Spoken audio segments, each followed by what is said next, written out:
7 simple steps by the Zimbabwe dictator that ruined a prosperous country. 1. Destroy productivity. Zimbabwe's prosperity was based on agriculture, but farmland takes up too much space. Robert Mugabe set up a housing program. He blamed white farmers for stealing the land. The farms were nationalized and their owners evicted. The fields were destroyed to make way for cheap housing. In 2000, there were 4,000 large-scale commercial farmers. By 2003, their number had shrunk to 500. Another round of nationalization occurred in 2012. In 2000, Zimbabwe produced 309,000 tons of wheat. By 2013, the yield had fallen to 39,000. The 2023 harvest of 180,000 tons is being hailed as a record. 2. Bury the truth. Under Mugabe, all statistics were classified. The early 2000s saw widespread malnutrition and starvation. It was not reported. All data on grain harvests was guarded like a state secret. Journalists who dared to ask questions were arrested. Instead, the state-run TV stations showed bountiful harvests. The only reason Zimbabwe survived was Western aid. Of course, the staunchly anti-Western Mugabe never mentioned it. 3. Crush dissent. Zimbabwe had one opposition newspaper. The Daily News was launched in 1999. It criticized Mugabe and his ZANU-PF ruling party. In 2001, Information Minister Jonathan Moyo described the paper as a threat to national security, which has to be silenced. Hours later, the Daily News printing presses were destroyed by a bomb. The paper's license was revoked and its editors arrested. 4. Micromanage the economy. Mugabe introduced an impossible number of economic regulations. He fixed the price of bread at half the baker's break-even price.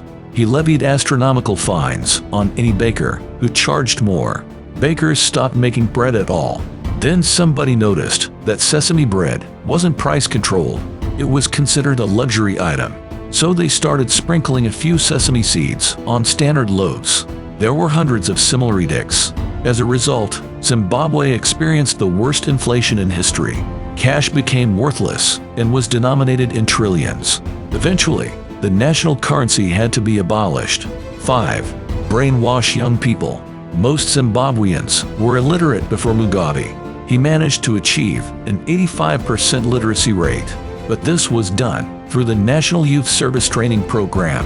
Anyone who wanted to work had to enroll. The schools taught reading, writing, and hate. Many of the graduates formed the Green Berets. These youth militias beat up people in food lines.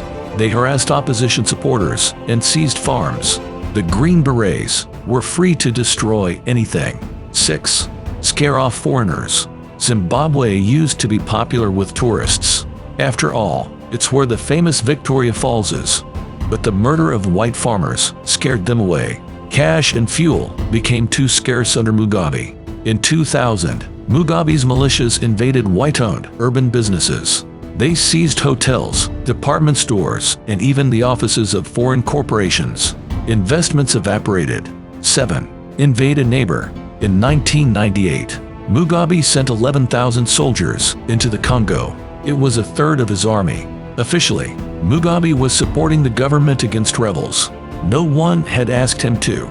In fact, he set his sights on Congolese diamond mines. One of Mugabe's colonels, Shinga Dube, explained on TV, "There are fortunes to be made in the Congo, so why rush to conquer the rebels?" Mugabe's cronies did get rich off diamonds, cobalt, and timber, but the war was extremely unpopular. At home, officers grew restless and began plotting a coup. It failed. Mugabe dismissed his critics as black white men, wearing the master's cap. He was finally ousted by a military coup in 2017, but Zimbabwe is still in ruins.